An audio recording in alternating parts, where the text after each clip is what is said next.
May we continue with what we were talking about yesterday.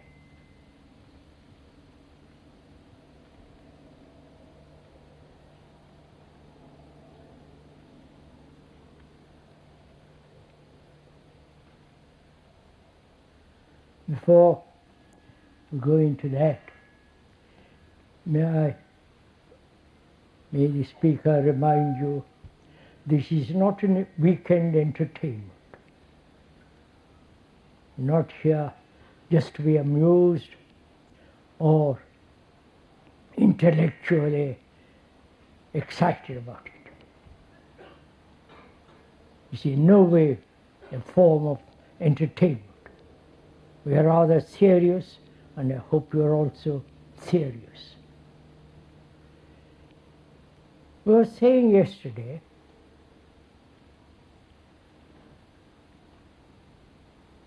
that human consciousness, that is what we are, not superficially, but deeply, there is a common ground upon which we all stand. Our consciousness is more or less similar to the whole of mankind. Wherever you go, there is always sorrow, anxiety, uncertainty, great sense of deprivation, a pursuit of pleasure, and the endless pain of 1,000 years of tears. This is the common lot of all human beings, whether they live in different climates, whether they live in China, in Russia, or in America, or different parts of the world. This is the common lot of all human beings. And this is the consciousness with its content of all individuals who think they are separate, but they are similar to all mankind. I think this is irrefutable, both logically, intellectually, and factually. This is so. It's not a dogmatic statement, but when one closely observes what human beings are actually, not ideologically, not in fantasy or romantically, but actually. Each one of us suffers. Each one of us in a great deal of trouble and sorrow. We are uncertain, insecure, frustrated, wounded. And wherever you go, this is so with all human beings. Though superficially they are divided by nationalities, by different cultural, religious differences, but those are outward coatings of an inward travail, inward agony, pleasure, joy, and so on. So when you consider this carefully, what place has the individual in it at all? We are conditioned to individuality. We are conditioned to think that we are separate from another. We have separate souls, whatever that may mean. we must succeed separately. So, is that mere conditioning, or is it an illusion, or it is something that superficially, because we are different superficially, you're tall, I'm short, or I'm black, or you're brown, and so on, so on. Superficially, we may be different at the peripheral level, but that does not constitute individuality. You may have a different capacity from another. I may be an artist, and you may be a politician. Those are outward dressings, outward coating. And we take the outward effects, outward appearance, as individual. As we said yesterday, we are not merely listening to the speaker, but we are thinking together of this matter. The speaker is not laying down any dogmatic statement.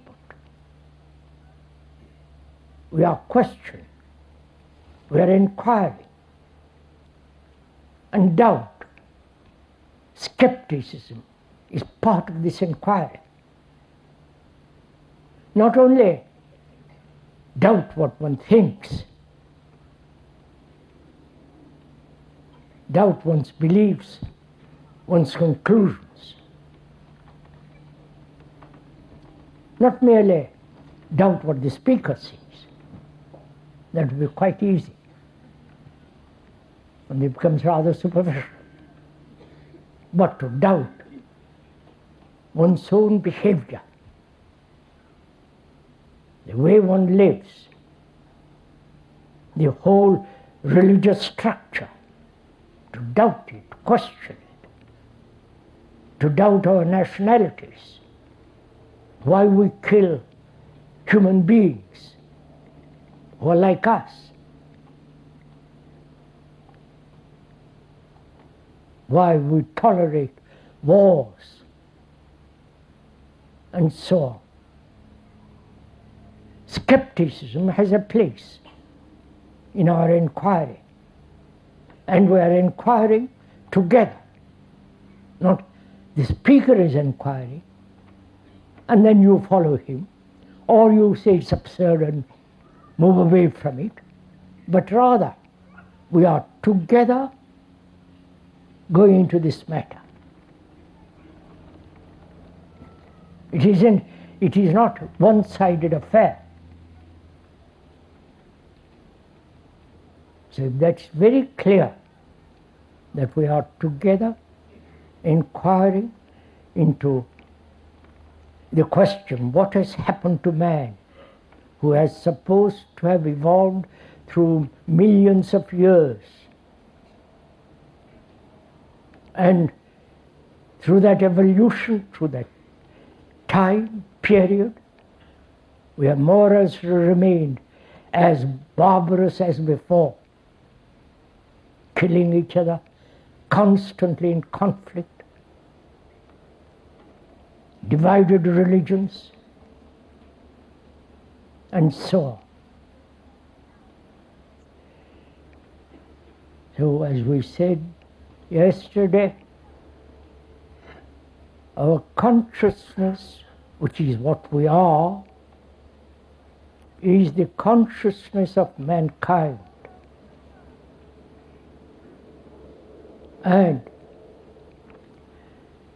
we are concerned whether that consciousness, with all its content, the beliefs, the conclusions, the faiths, the acceptance, the fears, the pleasures, the agony, the loneliness, the despair, sorrow, and the constant inquiry if there is something more beyond all this, is the content of our consciousness. This is what we are.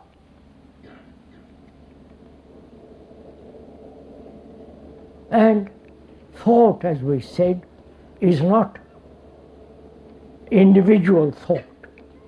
Thought is common to all mankind.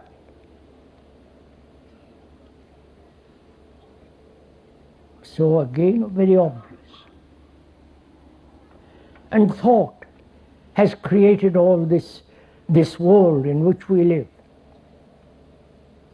Not nature, not the tiger, fortunately, not the lovely trees or the mountains, but the society in which we live.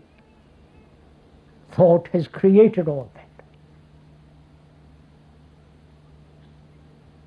And having created it, then thought tries to solve the problems involved in that society of which we are. We are society. Society is not different from us. What we are, the society is. If we are ambitious, greedy, envious, competitive, violent, we create a society which is what we make of it. So, as one observes, these are all obvious facts if one has looked into it. And one hopes that you are doing this, not accepting what the speaker is saying, but inquiring together into this very serious matter. And this is not a weekend seriousness. For a few days, for this morning, for an hour or so, you are a bit serious, and then forget all about it. Back into the routine, into the tradition, into the habit, into the mechanical process of living.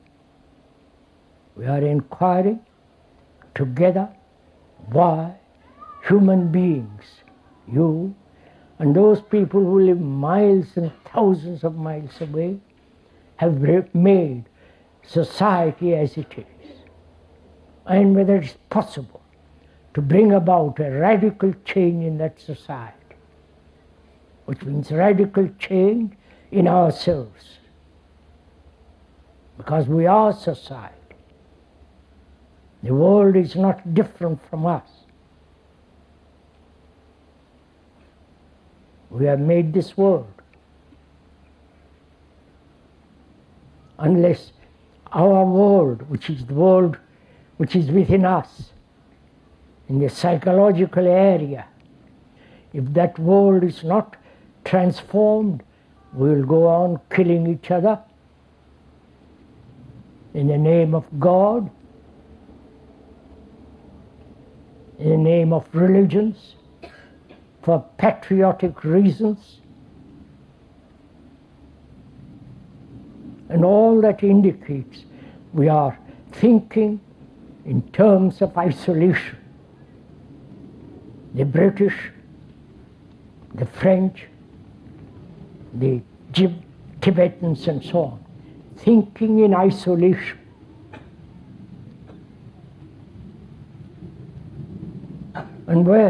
And hoping to find security, both physically and psychologically, in this isolation, try to find security. There can be no security in isolation. So obvious.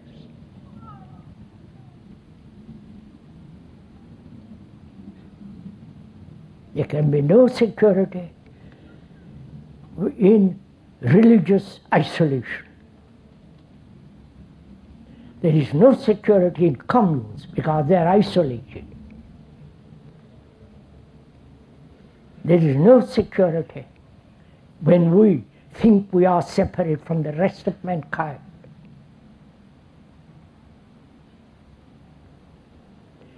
Isolation is a very complex problem, because we're all conditioned to live and function in isolation. That's our tradition.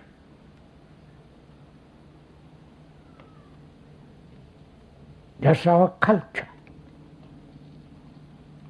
If you are an artist, you're an artist, separate from everybody else. Businessman or the priest, separate. And religions throughout the world are cultivating this separatism. This is a very serious matter. Please do pay attention to this, because things in the world are getting worse and worse. People are preparing for war. This is not a threat by me, but it's there. And we human beings are caught up in it. The politicians will not listen to any of this, because they cultivate isolation.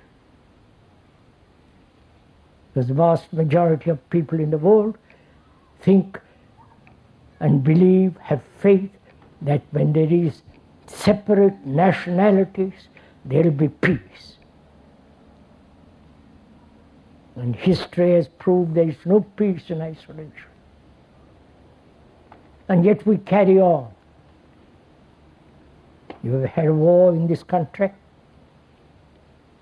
There's war going on in different parts of the world. Because everybody ideologically, nationally, and individually are working for themselves, thinking in terms of security in isolation.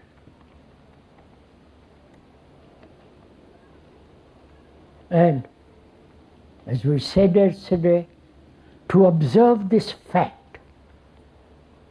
this reality, to perceive it, not emotionally, not as an intellectual concept, but as an actuality, a burning reality. That as long as we are thinking in terms of isolation, there must be conflict.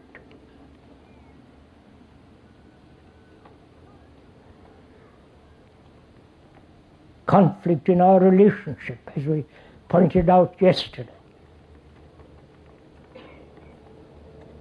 And this isolation brings about hatred,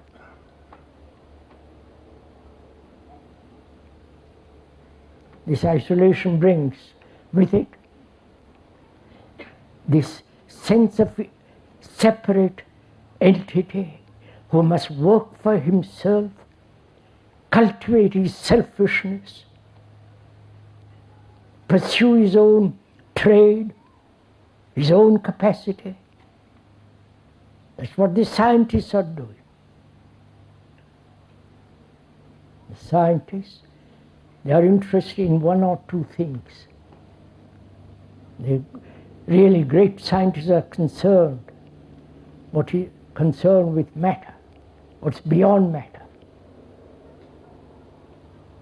But those who are employed by the government, the scientists are maintaining war,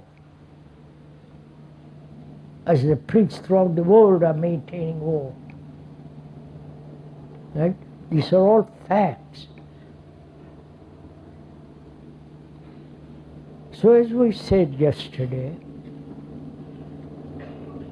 to perceive these facts is not to analyze the fact, that which one observes, to observe. And we went into that question briefly yesterday. What does it mean to observe?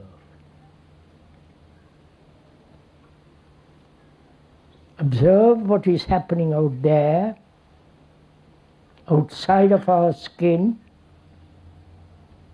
the society, the world as it is, where technology is advancing so rapidly, which is almost destroying human brain.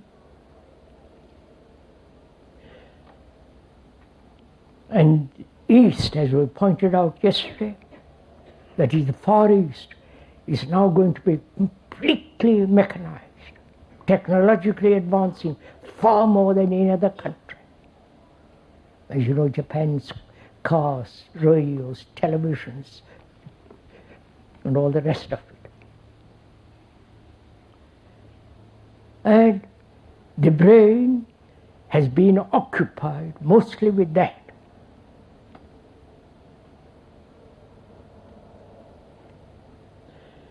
And now, if we do not wisely, carefully, intelligently observe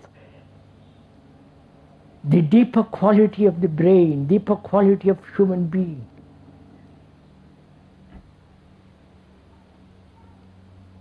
then the brain will naturally deteriorate as it is deteriorating now. The brain has got infinite capacity.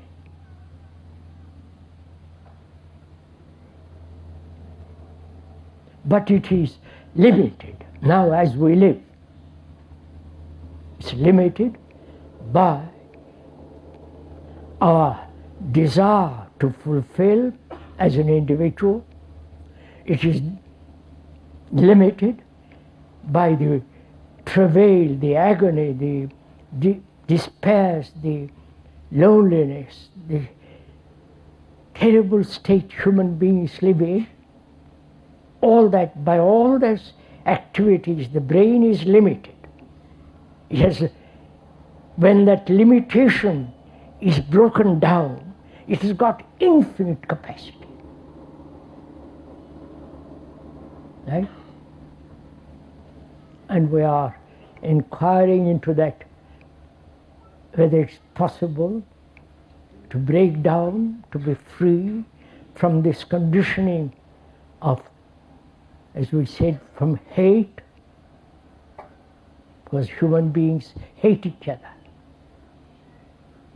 You may not hate your neighbor, but you hate anybody who interferes with your particular ideas, or you tolerate them, which is the same form. And we went to the question also of human beings wounded psychologically, to observe that wound and not carry on and on for the rest of one's life. See the consequences of being hurt psychologically, what it breeds: loneliness, resistance, more fear. To observe it, and observation is like a flame, which is attention. And with that capacity of observation, the wound, the feeling of hurt, the hate, all that is burnt away, gone, if you observe attentively. And also we talked yesterday about relationship. Human relationship, intimate and not intimate. How we are in constant conflict with each other in our relationship, man, woman. I'm sure we know all this. But we tolerate this conflict. We put up with it. We are educated to accept conflict.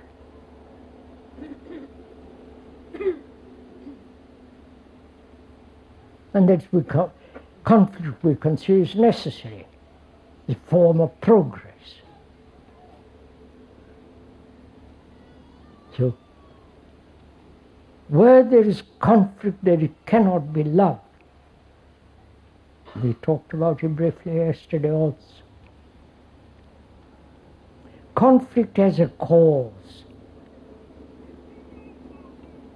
and has love a cause. If I love you because you give me food, sex, comfort, dependence, I feel attached to you because for various reasons, economic, social, health. Is that love? Please, we are asking this question. The speaker may ask it, but you have to ask this of yourself. Has love a cause? The two words are contradictory. Because our present of so-called love has a cause. And therefore, in it, there is always the seed of conflict.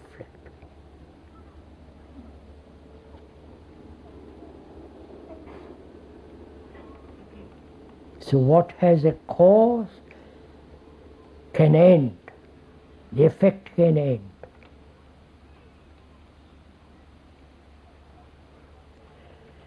And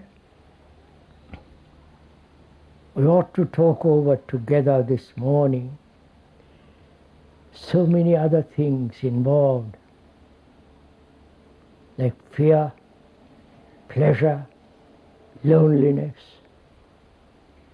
Well, that sorrow can never end.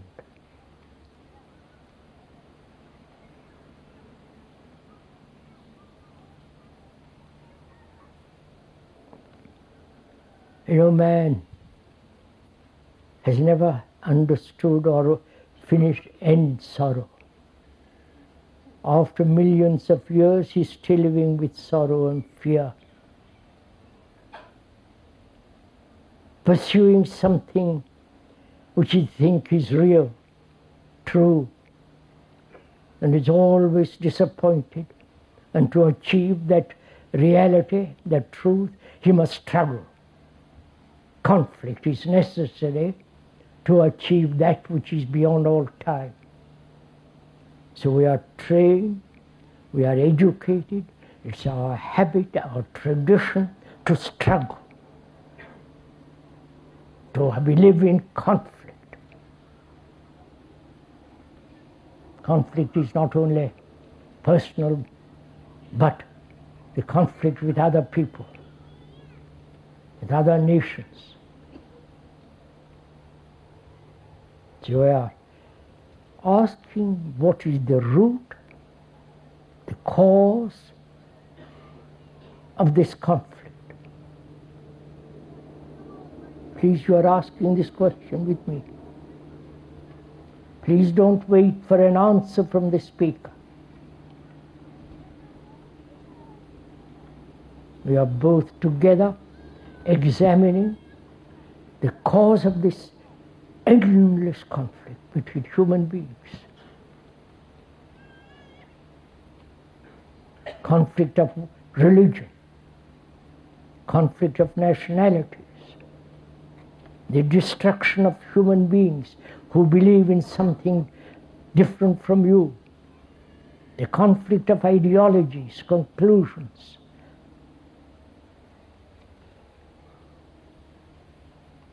Can this conflict ever end, or must human beings everlastingly live with it?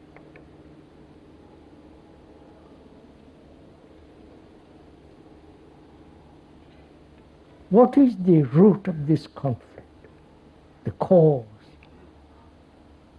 If one can find out the cause, then the effect can naturally be sterilized, wiped away, or end.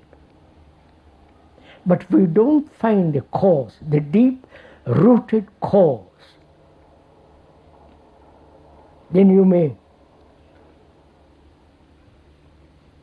try to alter the cause. You understand?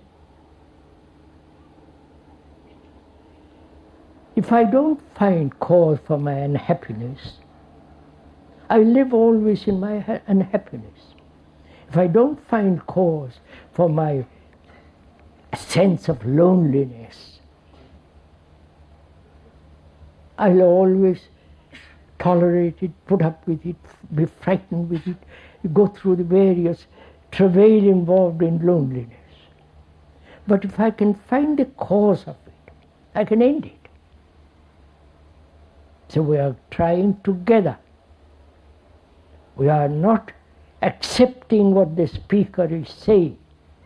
Speaker is totally anonymous. It's not important what the speaker is, but what he says is important. So, what is the cause of this conflict?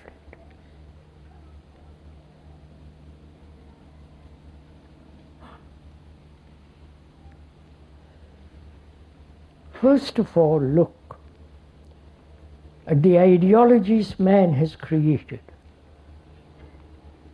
The Russian ideology, Marx, Lenin ideologies, Mao Zedong ideologies, the Christian ideologies, the Hindu, the Buddhist, the Tibetan, the American, democratic, is one of the causes of this conflict, ideologies.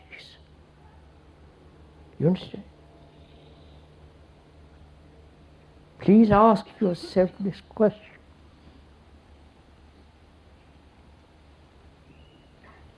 You are Christian, which is an ideology, with your form of worship, mass, and all the tradition that goes with it, the peculiar dresses and so on. And I, as a Hindu, if I'm not, I, as a Hindu, if I am one, have my own peculiar ideologies, my own beliefs, my own faith, my own superstitions. So we are in conflict with each other. We tolerate each other. Understand? But yet there is the strain between us. You believe in one thing and I believe in another. There is the whole totalitarian ideologies and the democratic ideologies. These ideologies are at war, right? So we are asking, is one of the roots of conflict any form of ideology, any form of intellectual conclusions based on study, based on inquiry, come to a conclusion, and you come to a different conclusion, studying the same thing, and so we are at each other, right? So we are finding out whether ideologies are one of the causes of this conflict in the world, and also in ourselves, which is I conclude something from my experience. I've had an experience of a peculiar kind, I hold on to it. And you have another.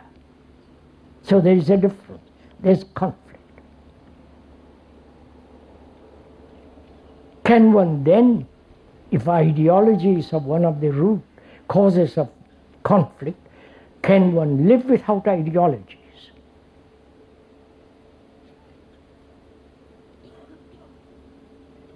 Once work it out, think it together. Do it, please, as we are sitting here, inquiring, do it. See whether one can be free.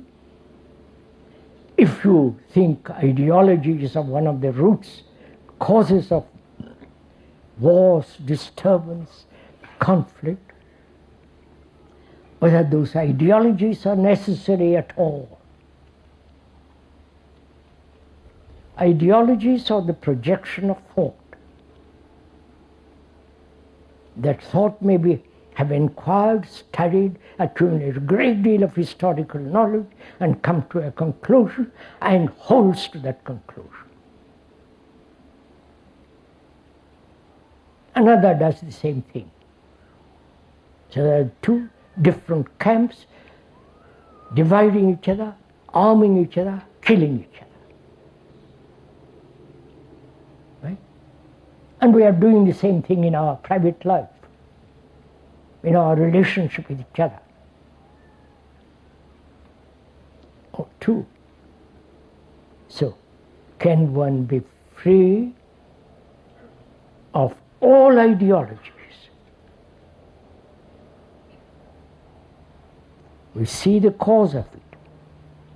The cause is we think that with ideologies, with ideas, with ideals, we'll be secure, we'll be safe. And we discover that ideologies in themselves, created by man, will inevitably bring about conflict.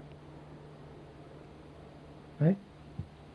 There is the cause, which is the cause. The cause is isolation. Isolation may be 200 million people on one side and 10 million people on the other. Or 2 people on one side and 10 on the other. So, having discovered the cause, which is the desire to live according to a pattern, traditional pattern or ideological pattern or a noble pattern, such ideologies will inevitably bring about isolation. And that may be one of the major causes of conflict.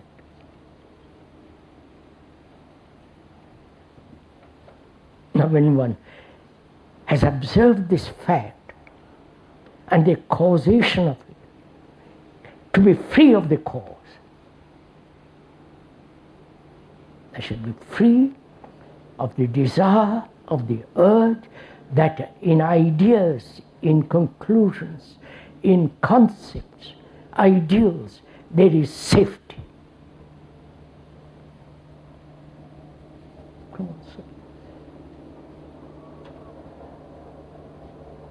Either it is a fact or it's not. It's a wrong conclusion. Conclusion, you understand again, which means separate. I don't know if you see that. Moment we come to a conclusion, it breeds isolation. I believe in Christ and you don't. I believe in the Buddhist way of life and you don't. So there is this constant struggle,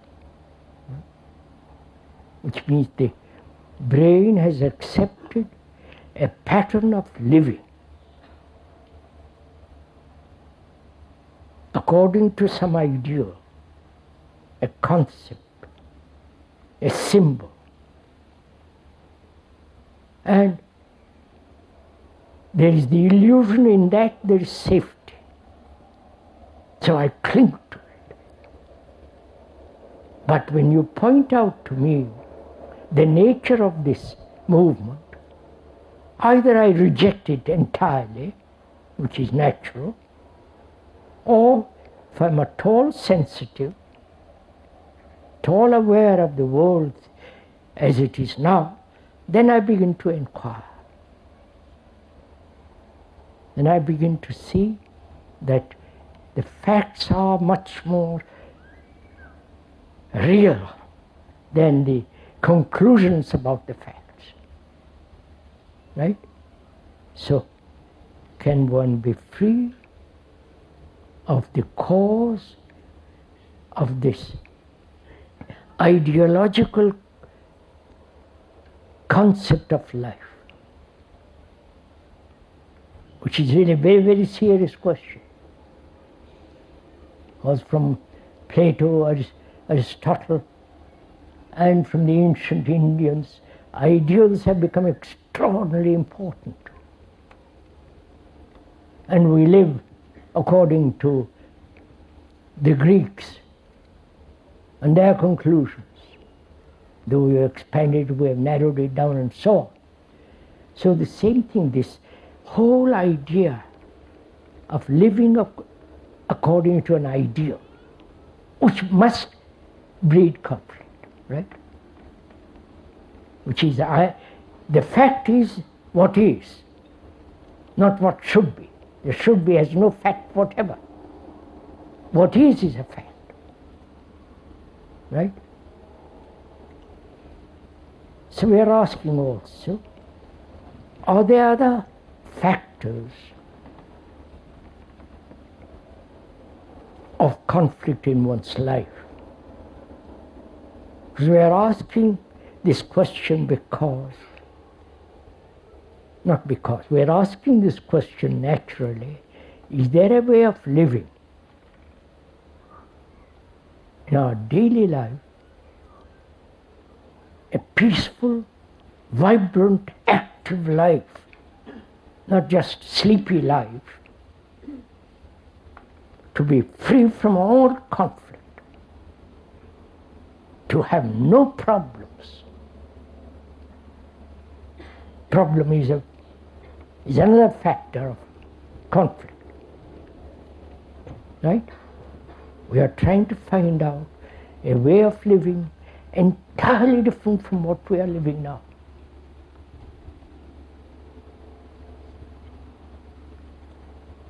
What the world is becoming more and more insane.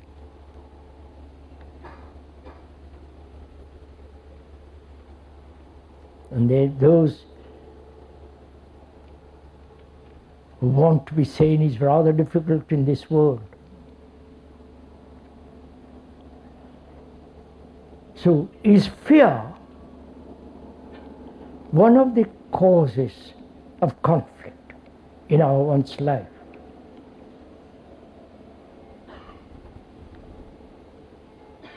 We said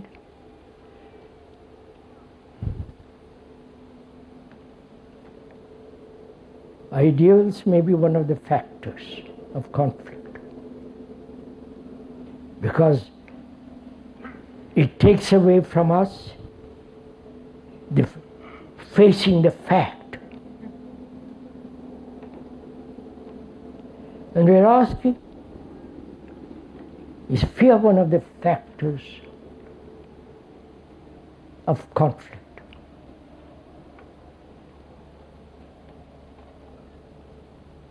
Is isolation, which is part of fear, is that a cause of conflict? Isolation. Me and you, we and they, the enemy and the allies. You understand? This perpetual process of isolation.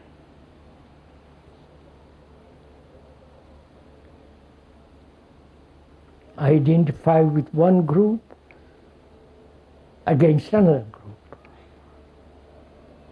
The Buddhist group, the Christian group. You understand? It seems so absurd.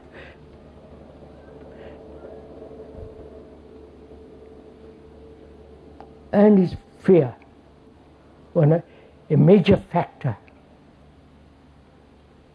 What is the cause of fear? Because as you said, when you discover the cause, the effect can be wiped away. But we're always dealing with the effects. I'm afraid of that person, or I'm afraid of thunder, or I'm afraid of my wife, husband, a dozen forms of fear. And we want to wipe away the effects of fear. We never question whether fear can totally end, which is find out the cause of it. Right? Can we go along together with it? Please, you are asking this question of yourself, not merely listening to the speaker. You know, we always want to be led. That's one of our beastly nature. We all want to be told what to do. Marx tells you what to do. Christ tells you what to do. The psychologists tell you what to do. The politicians tell you what to do. The gurus, and you know all that. We're always looking for leaders. Better political leader than the present one. And the better political leader is always not good enough, but next one will be better. And so we keep this idea.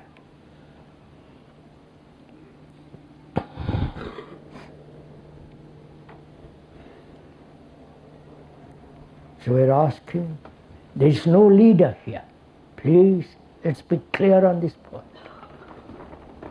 There is no leader as far as I'm concerned. You can create the speaker into a leader, which would be utter folly. But the speaker is not a leader. We are together cooperating to discover the cause of all this misery of man. You have had 1,000 leaders. They've all failed. Right? So we must, it isn't that we must have self-confidence or we must rely on ourselves. We've also done that. That hasn't led very far. Whereas if we can cooperate together in our inquiry, find out why the human beings are what they are now. You see, there's perpetual misery, conflict. And we say fear. Fear is one of the causes of conflict. What is the cause, the root of fear?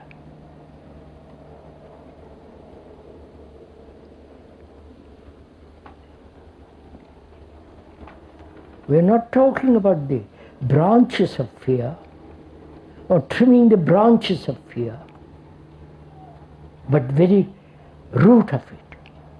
The tree that has many branches, many leaves, many flowers. We're not concerned with that, but the root of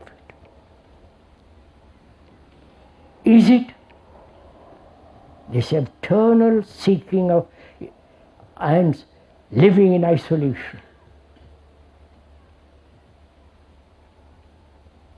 which is living on the periphery? You have certain characteristics, certain culture, certain way, certain tradition, and you are satisfied with that. You are British. All right? We'll tolerate this. And in France, we are French. Go to Spain, it is the same. Go anywhere in the world, it is the same assertion. Outwardly and inwardly, we are isolated. My desire, my fulfillment, my wanting, all the rest of it. So is that one of the causes of conflict? Isolation. Obviously.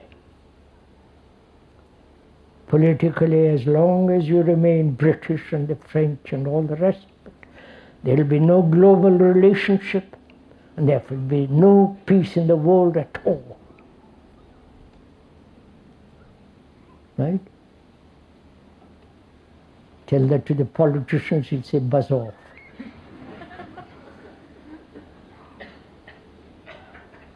When we elect these politicians,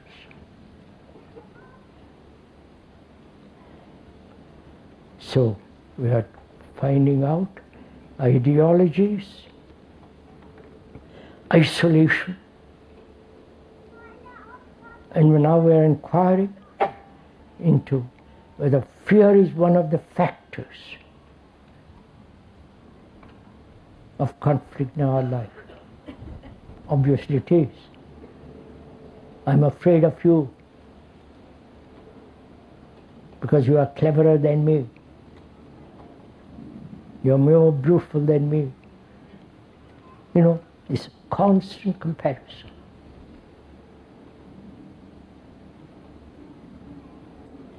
So, is comparison one of the factors?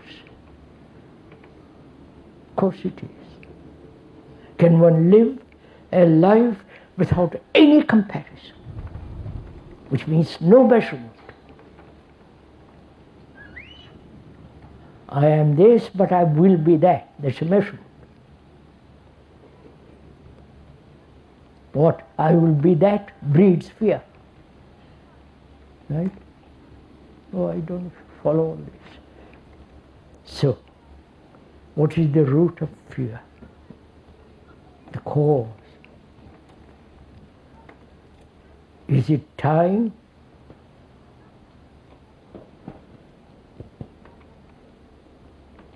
Is it thought? Is it desire?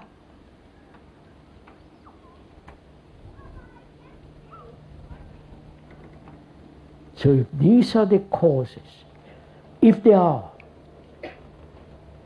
we are saying is desire one of the causes of fear? We're going to it. Is it thought? That's the root of fear. Is it time? Time being a movement from what is to what should be.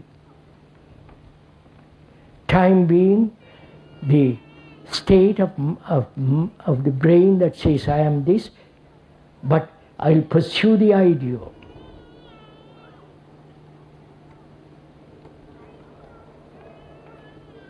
And is thought the root of fear. The remembrance of pain of yesterday, hoping that pain will not occur again.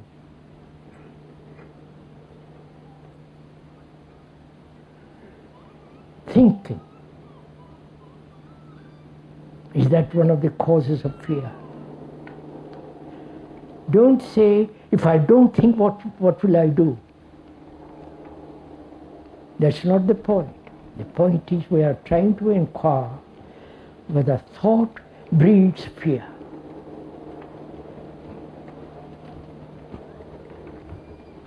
Of course it does. It's desire, the ground on which fear flowers.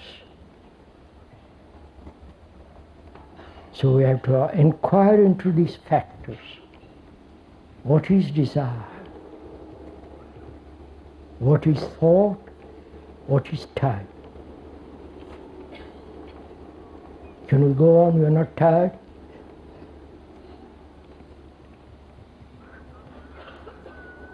What is desire?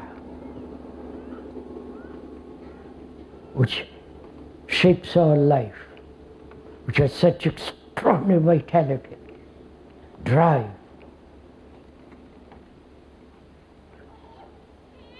We live by desire. The objects of desire may vary from time to time.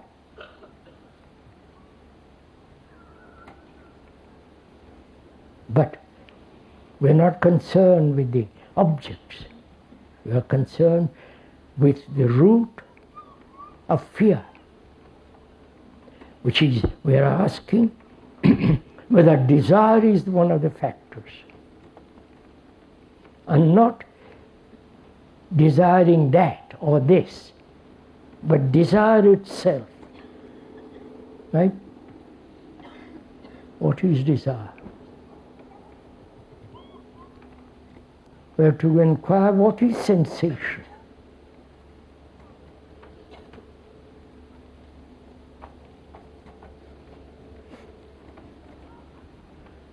Both tactical, touching, what is sensation? What is the function of the senses?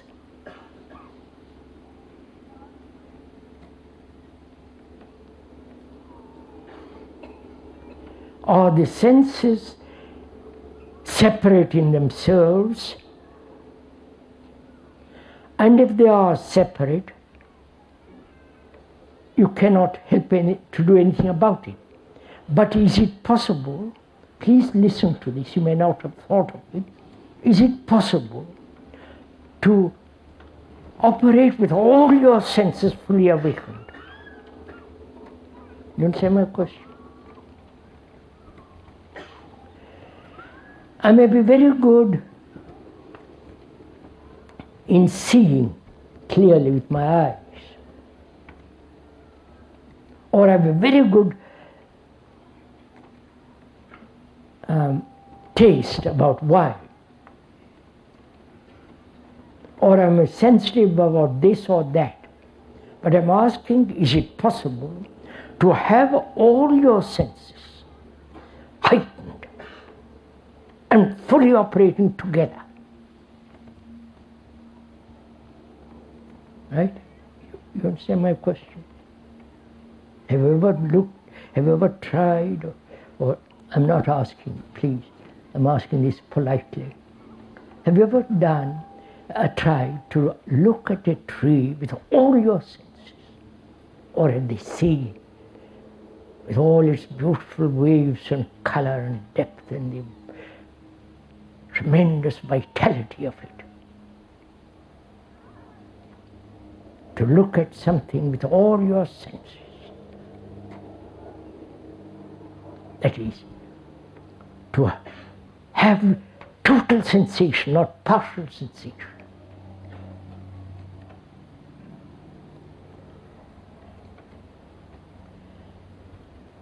And sensation, yes, what is sensation?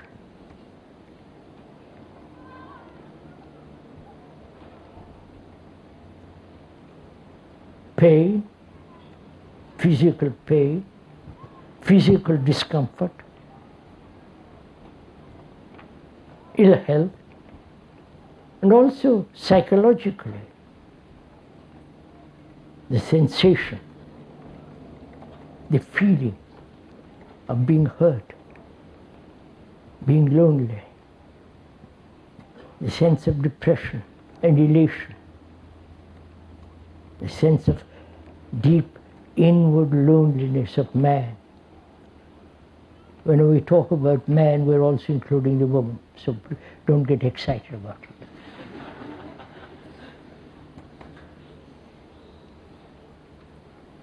We live by sensation, only partially. And the sensation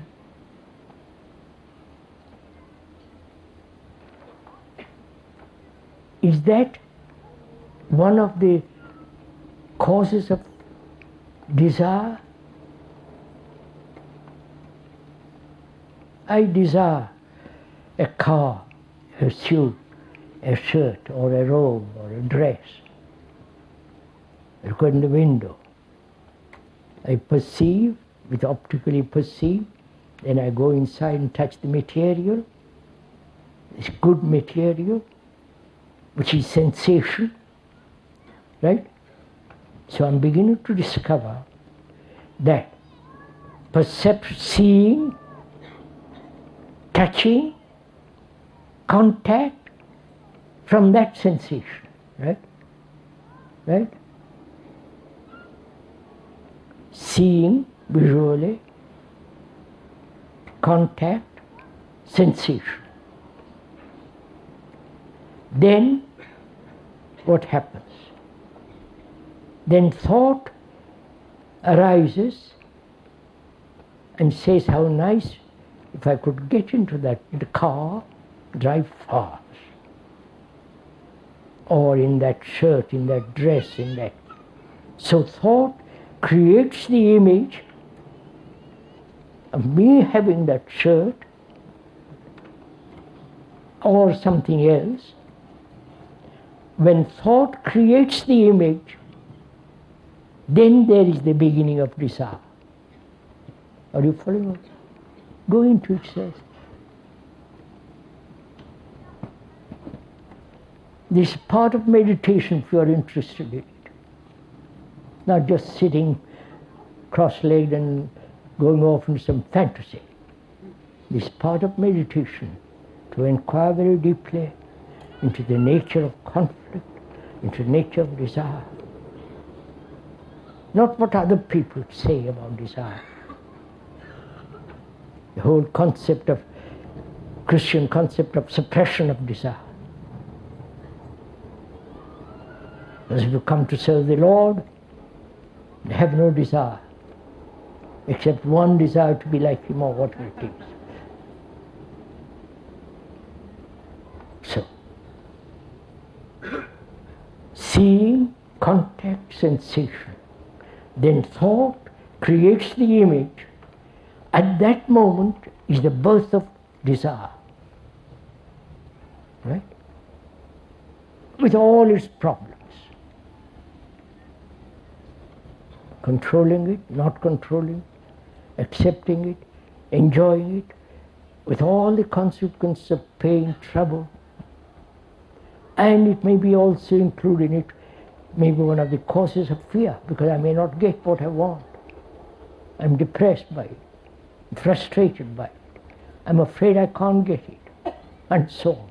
So I discover that one of the causes of fear is desire. I'm not asking how to be free of desire. I see the cause. I perceive the cause. By the very perception of the cause, something will take place. I'm not going to say I must be free or not free of desire. That's very important to comprehend this. Then who is it that is going to suppress desire? Desire itself, surely. Indeed. I suppress desire because I want another form of desire. So it's the same movement. So we are saying we are not discussing or going into the question of suppression at all, or escaping from it, or transcending it. This is we see the movement of desire. Observe it. Then we say is time the factor of fear.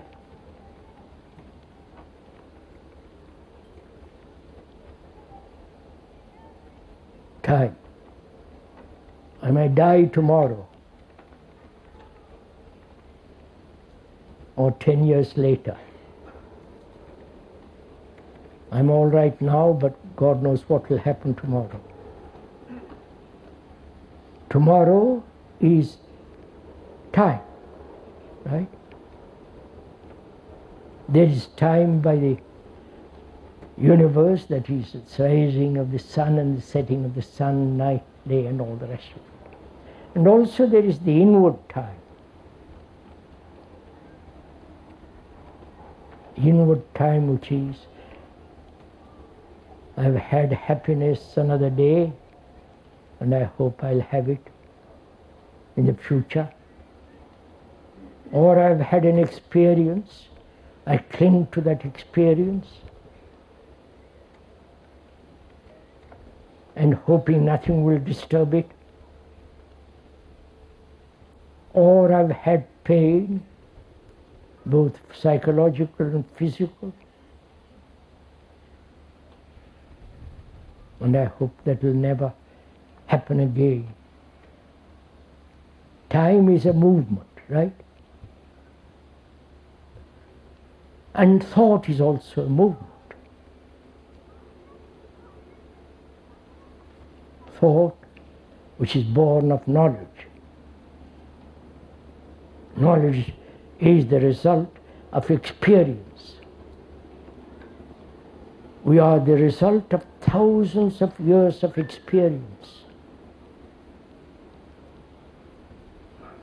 Thousands of years of knowledge, psychologically.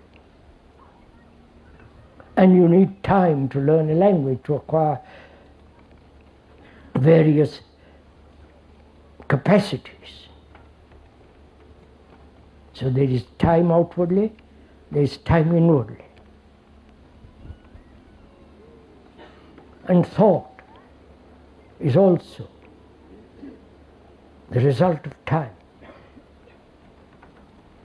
The accumulated knowledge of centuries stored in the brain as memory, and that memory responds as thought. This is all facts, it's not my invention, it is so. So, desire, isolation, thought, time are the factors of fear, the root cause of fear.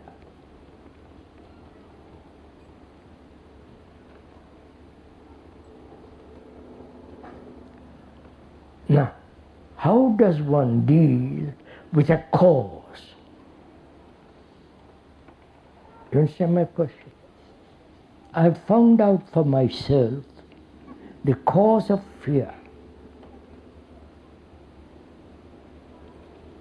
And how is it possible to dispel that cause without effort?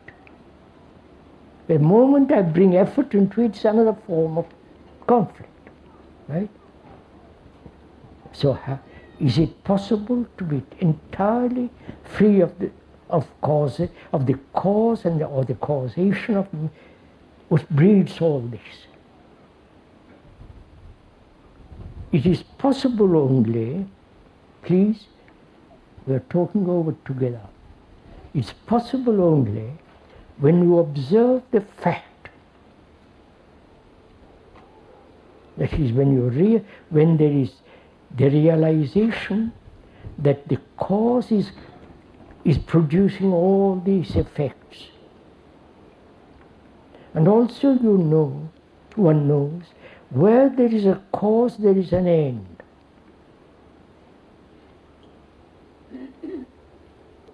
If I have a cause for tuberculosis, that's the cause, and I cough and all the rest of it. Now there's medicine to cure tuberculosis, there's the end of it. Where there's a cause, the effect can be wiped away. So I'm asking, I've found the cause. Now, how am I to deal with it? What is to happen with it? You understand my question? Any movement on my part, that is, any movement of desire to say, I must be free of fear, I must be free of causation, of this cause, that's another form of desire, right? So I realize any movement of thought, any movement of the urge to be free is part of the same thing. So can I observe without any movement of thought or time, just to observe and remain with the cause, not move away from the cause? You're following me? That requires tremendous close attention.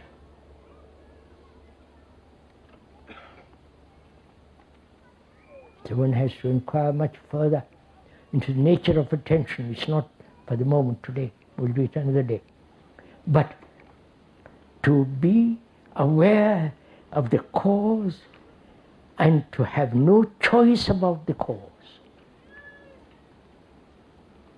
To be go beyond it, suppress it, run away from it, just to look at it, hold it.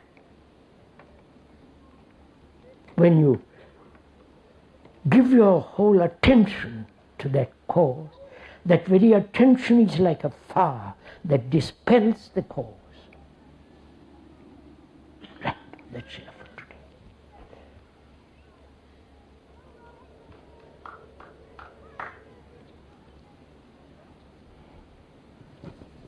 May I get up now, please?